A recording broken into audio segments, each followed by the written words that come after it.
to start my talk with a question. How do we measure the economy? What kind of economy do we have? So I spend a lot of my time as the head of a research organization trying to answer that question, and I can tell you, it probably sounds more simple than it actually is. If you look at the headlines now, you've probably seen record economic growth, record long expansion in our economy, wages are going up, stock market's high, unemployment's going down. So it'd be easy to look at those headline statistics and say, our economy's doing great. That's the full story. But what I want to talk to you about today is the fact that those headline statistics leave a lot of the story out. That to really measure the economy, we've got to do better than just looking at the headlines. We've got to measure it differently. We have to look at community. We have to ask the question, how many places and people are actually participating in the kind of growth that we hear about in those headlines? It's a more complicated story. And I want you to come with me as I unpack this a little bit by looking at jobs. Jobs are the most tangible sign of economic growth in a community. It's what everybody relies on. How are we doing on jobs? So one thing my organization has done is we've broken out the country's zip codes, 25,000 plus zip codes, against 7 different indicators of economic well-being. We've tried to measure where prosperity is thriving and concentrating around the country, and where economic distress and decline is concentrating and why. And we tried to use that to heat map the country and understand what is the state of economic growth and how many communities are participating in those headlines that we hear about. So let's start with the prosperous tier, the top 20% of zip codes in the country. If you look at their performance since the recession, you see the story of the national growth. Booming job growth, millions of new jobs added. This performance reflects the headlines. And in fact, their performance is driving the headlines. Prosperous and elite communities are adding jobs, new businesses, and new people at a record clip. If you look at the middle of the country by prosperity, your average community, you see a very different story. You see a long, tepid recovery, treading water, just barely getting ahead of where they were before the recession. But that's not where the story ends. If we look at the bottom tier, the bottom 20% of zip codes, you see a recession that really hasn't ended. You see a recovery that really never showed up. 50 million Americans live in these communities, and their experience of the economy is vastly different than what many of you may experience in a community that's more prosperous. For them, they have fewer jobs today than they had before the recession. For them, they may have fewer businesses than they had before the recession. They're losing population. They're hollowing out. But how can this be? We just talked about how great the headlines are for the economy. Booming growth, record long expansion. The fact is, how we measure the economy tells us a lot about what we're paying attention to, what we care about. And what I want to tell you today is we should care a lot more about community when we measure the economy. We should think more about the people who are being left out of that growth, because it's easy to overlook if you look at national statistics. One of the challenges that communities face is the lack of access to capital. So venture capital is maybe the most notorious. If you look at where venture capital goes, and venture capital is what funds all those exciting high-growth tech startups you may hear about in the news. It's very important, but 75% of it goes to just 3 states every year: California, New York, Massachusetts. And really within those states, it's just a few markets. 75%. The vast gray area there in the middle, that's capturing the other breadcrumbs of the 25%. I don't think anybody looks at this map and says that's a reflection of our entrepreneurial talent and potential as a country. I don't think anyone looks at that and says that's where all the good ideas are congregated or the good entrepreneurs are congregated. But that's the way the market works today. It's not just a problem in venture capital, it's a problem in philanthropy as well, believe it or not. Philanthropy tends to congregate in those very same types of superstar metro areas, like New York City. Meanwhile, rural Alabama, the Mississippi Delta, a fraction of the kind of resources and attention that bigger cities get. How do we measure the economy? How do we know whether we're keeping pace with our goals and expectations? I think we have to look at questions like this. Now, I come from Washington, D.C. I've worked there for the last 15 years, and I'm going to share a little secret with you. You all seem like a very nice audience, so I'm going to let you in on something. Washington doesn't always work very well. No, I'm serious. They don't always get along. They don't always tackle big, urgent challenges the way that I think most voters would hope they would. But I'm actually here with a hopeful story, because in response to the trends that we're talking about today, Congress, the administration, policymakers from across the country actually work together. They work together on something called opportunity zones. Now, my organization was privileged to be a part of this effort, where we worked with Republicans and Democrats, congressmen and senators, economists from across the political spectrum.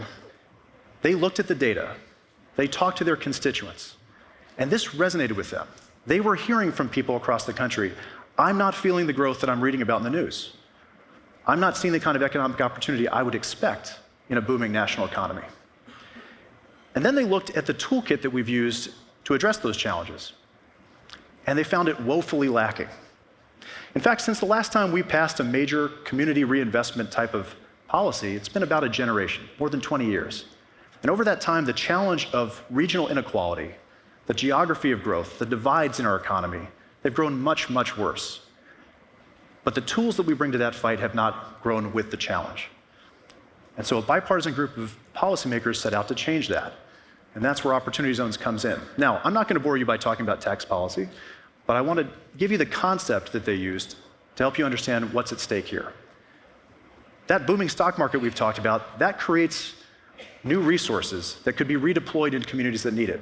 But there's been a disconnect. So as the stock market goes up, investors do better, and they do better in the form of capital gains. If you buy something low and you sell it high, you've got a capital gain. But traditionally, that capital has never made its way into communities. It's never made its way into places that have been disinvested and left out of that economic growth that we've been talking about. And so what this policy does is it reconnects where there is capital and where there is need, and draws a direct line between those who have the capital and those who need it, in a way that can harness the gains of the recovery to fuel the revitalization of communities that have been disinvested, in some cases for decades. It's a very simple concept, but it's very powerful because the capital we're talking about is measured in the trillions of dollars. Trillions of dollars of capital sitting on the sidelines, almost never put to use for community reinvestment. So if we want to fund new entrepreneurs in non-traditional places, if we want to rebuild the built environment, dilapidated buildings, blighted properties, if we want to bring manufacturing jobs back to the heartland, if we want to build life sciences facilities in rural communities, it takes capital to do that. You can have great ideas, you can have great potential, but somebody has to bet on you. And the people who make the bets have not been looking at these communities. This changes that dynamic. Talking about places like Detroit. Everybody knows about Detroit, but it's also places like Birmingham, Alabama. There's a nice metaphor here. This is the American Life Building. American Life Building has stood vacant in Birmingham for 35 years. An eyesore in the community, a center of decay in a community that needs hope. Thanks to this new policy, already, this building's going to be revitalized. It's going to be turned into affordable housing, workforce housing for that community. Instead of a center of decay, an anchor in the community, it's going to become a base for growth, for optimism, for revitalization. This is one of hundreds of stories that are already taking place around the country where investors are coming to the table with a new mindset, making long-term bets on communities that need it. And by the way, these communities have potential, and they have pride, and they have aspirations, just like we all do. We have been so quick to overlook these communities, to write them off, to say just because they're not New York City or Los Angeles or San Francisco, they don't have much to offer us, but that's just not true. And the cost of that has been tens of millions of Americans left out of a booming growth story. We can do better, and this policy is helping. What kind of places are we talking about? We're talking about Erie, Pennsylvania. So I've gotten to know the people of Erie very well over the last year. And I've been blown away because I think they embody the spirit of this policy and the spirit of this national movement that's taken off around the country. Erie had the misfortune of ranking 513th out of 515 cities, the kind of ranking that every mayor dreads.